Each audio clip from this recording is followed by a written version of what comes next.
Welcome back for Lesson 2. I know we've gone through both our introduction as well as Lesson 1, and if you remember, if you have any questions, please contact me. At the end of each of our lessons, I give you both my email so that you can do that and send those questions to me. But as we continue in growing that foundation and an understanding of the chaplaincy, let me ask the question, what is the chaplaincy? Well, if you want to wrap it up, it's wrapped up in one word. It's called transformation. But if you really want to get back to where it is, you've got to start with the who and the what, and that is, what is a chaplain? Now, we're going to unpack more of this later, but if you look within your screen, you see that a chaplain is a person called by God to serve in a unique settings. That's going to be important as we begin to unpack that a little bit later on. That builds a caring relationship and provides, what is it? Spiritual care. Everything that we've been talking about up to this point is again repeated. It's about those relationships that we grow, and it is about the spiritual care that we give. That's what the chaplain does as it comes into it, and like I said, more into that. But let me talk about what the chaplaincy is itself. There is a unique calling that it has in that life, and I want to go through simply four of them very quickly for you. Because when we look at the chaplaincy, what does that mean for us? What does that mean to you as you're seeking out a particular ministry? Well, I need you to understand that, number one, that the chaplaincy is a divine calling. Chaplaincy is a divine calling that must be taken not lightly, but taken with a depth of who it is that God has called you to be and what God has called you to do. When you have a divine call within your life, that means you cannot do anything other than that. That's why when we talk to many preachers, and as I begin to work in ministers that are going into the areas of either preaching or teaching, I ask them one question: is there anything else that you can do? And they usually look at me with that befuddled look on their face, but I'm very serious. Is there anything else that you can do besides the ministry? And depending on their question is whether I then encourage them to go full force. Because if they're hesitant, saying, well, I could still do this, and I could still do this, and I could still do this, well, go do that and be a part of that. But there's something about the ministry. When God has a divine call within your life, you can't do anything other than that. Quick story about my background. When I was growing up, at the age of 16, I felt God's call within my life to go into the ministry. But I saw what a country church could do to a pastor. And I said, God, I'm not interested in that. And by the age of 19, I received that same call again about serving God in the ministry. At that time, I had already made the decision that I could serve God better going into the military and doing physical therapy. My rationale, Lord, I can actually lay hands on people and help them to become healed. You know, it's amazing what we try to do to justify and rationalize our own agenda in life rather than simply following God's. And so I went into the military. God graciously allowed me to be able to continue on in my trajectory. But at age 21, do you see a pattern here? 16, 19, 21. I was at Redstone Arsenal, Huntsville, Alabama, sitting in Whitesburg Baptist Church as I was stationed there in a part of the physical therapy unit there at Fox Army Hospital. The message that day, can't remember the name of the speaker. He was a missionary. I can remember his message. His message was, I surrender all.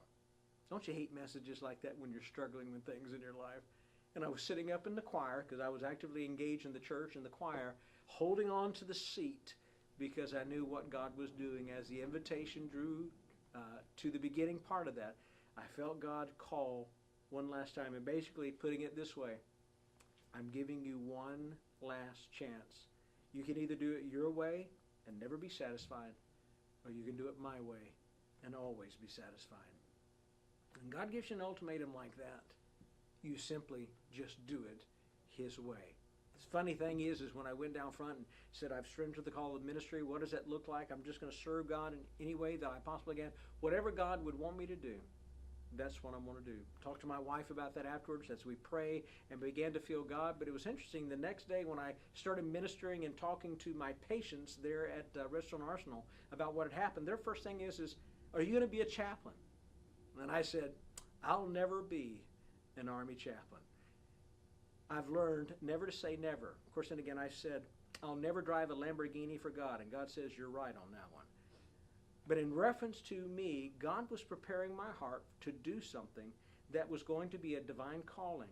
Why? It's because it was a specific culture and people that I was about to engage with, that I already had a heart and a passion for. See, that's what a divine calling does.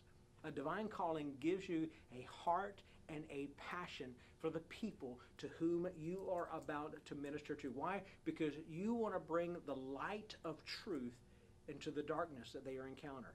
Do you know that darkness is not just surrounding us with our military and law enforcement? Darkness is everywhere.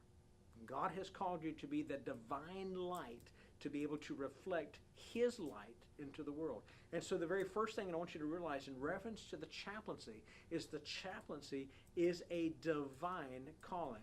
But secondly, it's not only a divine calling, it is also a unique calling. Chaplains are called to go into places that other people usually do not go, because it is completely different from a church that you're ministering in. And we're going to unpack that later on about the chaplains and the engagements of the environments. But it is you, because you are required to go into places to learn the culture of the people. Now, does that mean going across the sea and learning a different language, learning a different culture? Well, it may. But oftentimes, what about just going into organizations like the military, or organizations like our first responders, or hospitals, or business organizations? Do you think that you have to learn that culture, especially if you're not a part of that culture? That you've got to learn how to engage with them and their world view of how they see the world? Because you're going to encounter people that don't think like you do. I know, again, that's shocking to you. But it's not about everyone thinking like you. It is about all of us having the mind of Christ. And that comes in time.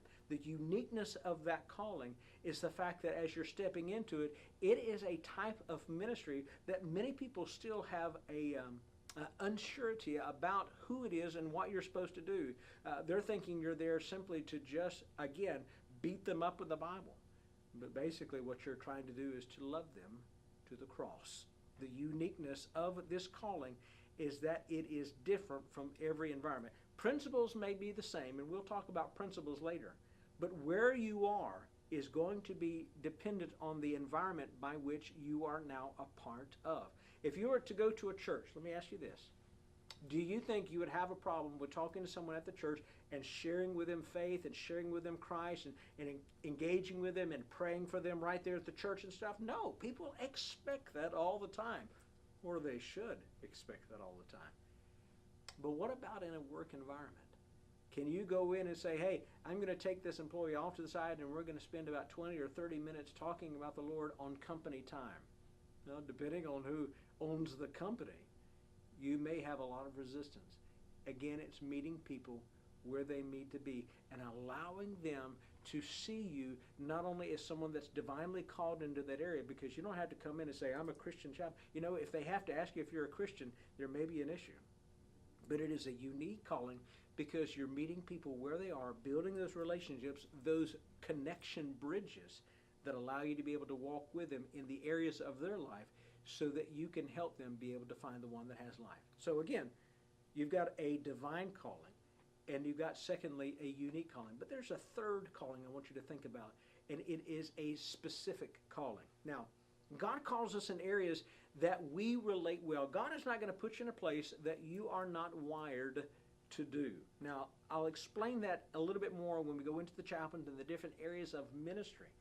But where your heart, where your passion is that is where God is going to not only prepare you, but God is going to place you. If we look within a church, just as a church model, just for a second, there are a variety of different ministries within a church. You got ladies' ministries, men's ministries, children's ministries, youth ministries, and stuff like that. And these are ministries. These are viable, necessary ministries within a church.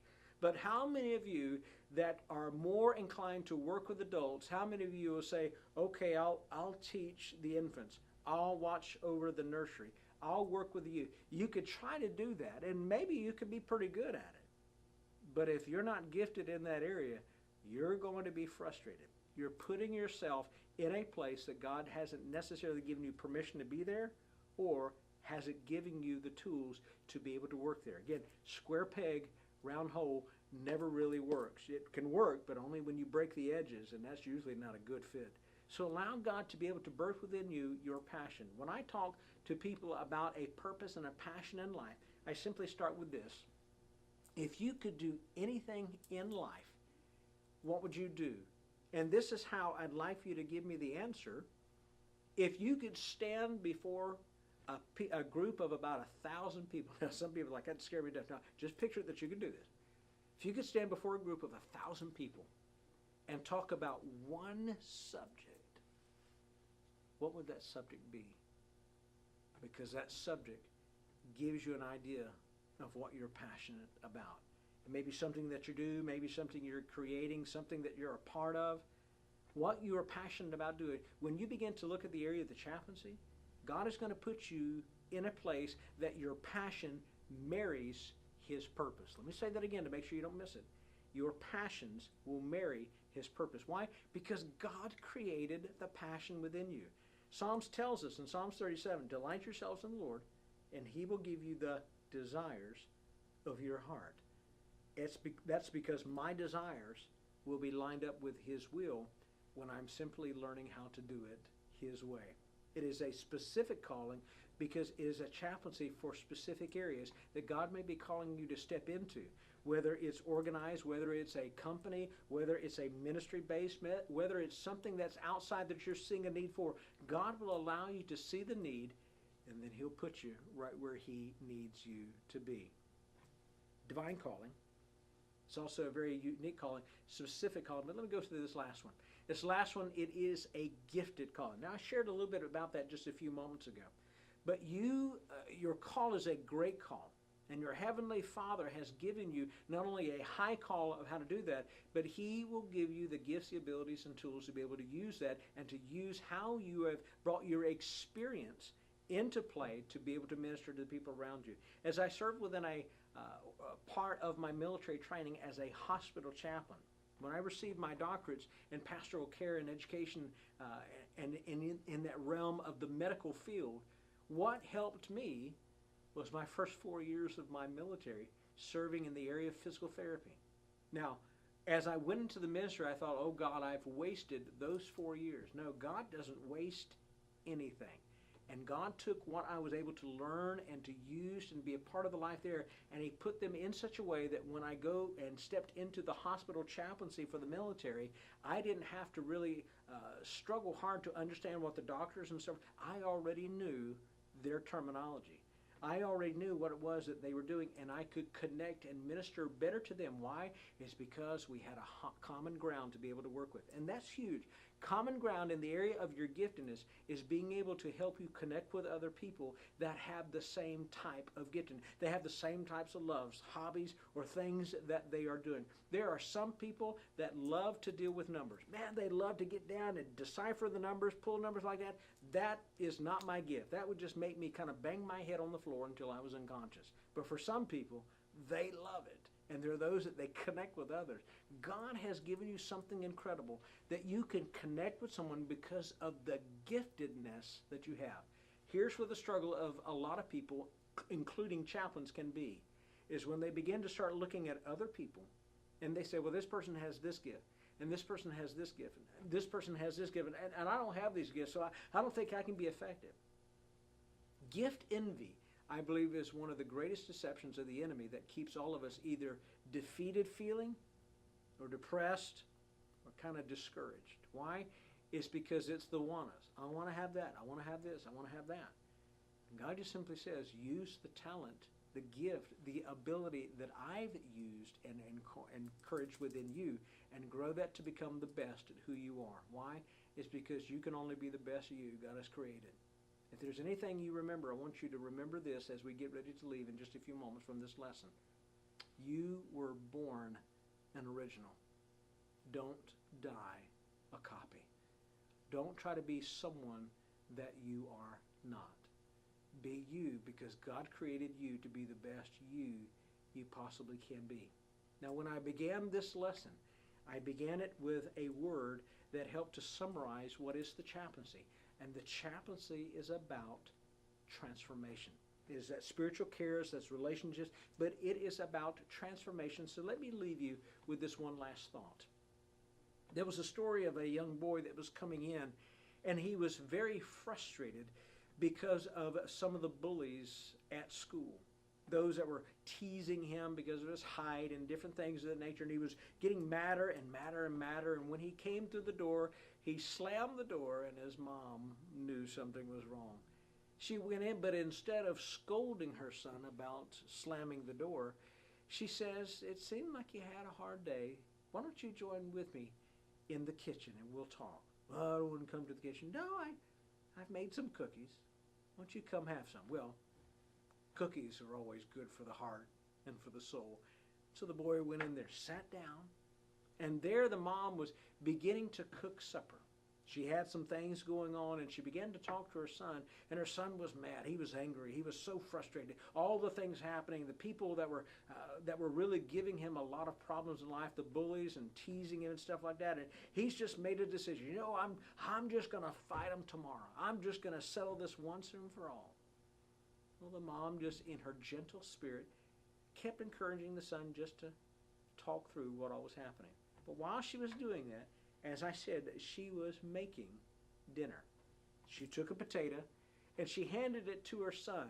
And she said, "Son, does this potato feel hard?" And he's looking at it and says, "Yeah, it feels hard." She says, "Okay, I just want to make sure it was a good potato." She put it in the boiling water, and it began to kind of boil and sit there. She began to talk to him. And then as she was getting stuff ready for the other one, she was going to boil some eggs. And she took her son, she says, "Son, does this egg sound all right?" He takes it, kind of shades. He says, "Yeah, it sounds okay." She says, "Now, what would happen to that egg if you dropped it?" He said, "Mom, it would make a mess." She says, "Okay, I just wanted to make sure that the egg was okay." And put the egg, and she put it in another pot that was a boiling water. And she began to talk to him more about what it means to face people and to not allow the environment around him to be able to seep inside of him. Well, after about 10-15 minutes, she was getting ready to put on some coffee. Now, that's always the best part of me. And she began to put the water and put the grounds and stuff in. And she had the son. She says, "Smell this coffee. Does it smell okay?" And he says, "Yeah, the coffee smells good." Well, she began to pour. This was in the days long before a lot of the filters and stuff. But she began to put it in there, and it began to steep within the water, the hot water. Remember, 3 things of hot water. 1 containing a potato, 1 containing an egg, and 1 containing the coffee. The end of her lesson, she began to talk to her son about what would happen to him if he went the next day and he decided to just fight these boys, to just do what happened in that environment. Would he feel better about himself? Would it really change things? He says, "Well, I don't know." She says, "Well, I'm not sure if it would change things around you, but it would change you." She says, "Let me explain what I mean." She says, "Everything that you're going through is like a hot water of adversity." And she reached in and she pulled out that potato. She says, "Do you remember that potato that I asked you if it was hard and stuff?" He says, "Yeah." She says, "Okay, now with the fork and stuff, push down on that potato." And it was soft and able to be kind of mushed down as the boy. She says, sometimes with hot water of adversity, people that are often hard actually start becoming soft, and this is a compromise of who they are. They begin to acquiesce, and they become like everybody else. They allow the environment to change them. And she picked up that egg, and she cooled it off, and then she tossed it to him, and he caught it, but then he realized, he says, "It's hard." She says, "Yes, it's hard boiled. Matter of fact, if you dropped it, it really wouldn't make a mess, would it?" And he began to crack it over, and he said, No, it's hard." She says, "Well, sometimes hot water of adversity can take somebody that is very tender and can make them very hard inside." Again, it's the environment that's changing that person. And they can begin to become distrustful, and they forget how to love people or to be loved. She says, "Now, what about this coffee?" And she poured a little bit in the cup, and she had him just kind of smell it stuff. She says, "Let me ask you something. Did the coffee change?" And the boy is looking in there and saying, "No, the coffee didn't change. The water changed." She says, "Oh, so the coffee changed the water. The water didn't change the coffee." And then the little boy began to get the lesson. He could either allow everything around him to change him, or he could change the environment. My friends, that's what the chaplaincy is. The chaplaincy, according to Romans chapter 12, verse 2, is not being conformed. It's about transforming. There's going to be a lot that you're going to have to engage with. That's why God, through the Holy Spirit, has to shield you and protect you. But you are there to transform an environment and to bring the hope of Christ into sometimes hopeless situations. Are there going to be bad days? You better believe it. Are there going to be frustrating moments? You might as well plan for it. But do we have a faith that allows us to be able to be the instruments of God's righteousness in order to transform tragedy into triumph? Well, according to Scriptures, after 3 days, we had a great triumph called an empty tomb. In the chaplaincy, realize that God wants to use you in the uniqueness of your call, specifically in the area of your ministry and of your giftedness, so that you will be able to do what others sometimes are afraid to do. And that's transform a life eternally for Christ. It starts with a relationship, and it ends with the gospel, and it's called the chaplaincy. Until our next lesson, keep loving God, keep learning about God, and keep living for Him in all that you say and do. Thank you for joining with me today.